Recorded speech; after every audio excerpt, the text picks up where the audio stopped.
बगिया के खिलल कली लागलू, तोहके देखी के चंदा शर्मा जाई हो।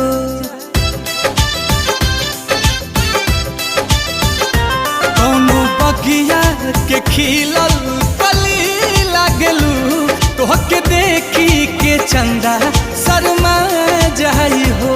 देखी के तोहके दिलावा बेकाबू भइल, रात के निंदिया दिनवा के चैना गइल। तुहरा सूरत पे भंवरा लुभा जाई हो।